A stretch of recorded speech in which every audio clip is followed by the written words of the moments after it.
Hello friends, today dinner பார்த்தீங்கன்னா இது வந்து இட்லி உப்புமா. என்ன இட்லின்னா சிகப்பரிசி போட்டு இட்லி செஞ்சதில் மிச்சம் இருந்த இட்லியில் வந்து உதுத்து உப்புமா பண்ணிட்டேன். அதுக்கு தொட்டுக்கிறதுக்கு வடகறி மிச்சம் இருந்தது. சரி, இட்லி உப்புமா ப்ளஸ் வடகறி நல்லா அருமையான காம்பினேஷன் தான். கண்டாவி காம்பினேஷன்லாம் இல்லை, நல்லா இருக்குது, செம்மையாக இருக்குது. சரி, ஆரஞ்சு வாங்கிட்டு வந்திருந்தேன். சரி, ஆரஞ்சு ஜூஸ் போட்டு வச்சுருக்கேன். Idli upma plus orange juice. இந்த ஆரஞ்சு ஜூஸ் பார்த்திங்கன்னா இது என்னது, நான் ஒயிட் சுகர் போடாமல் பனங்கற்கண்டு இருக்குது தெரியுங்களா, பனங்கற்கண்டு போட்டு பண்ணியிருக்கேன்.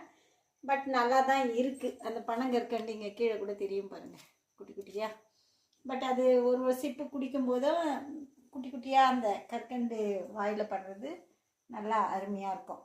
அவ்வளோதான் டின்னர். Bye friends.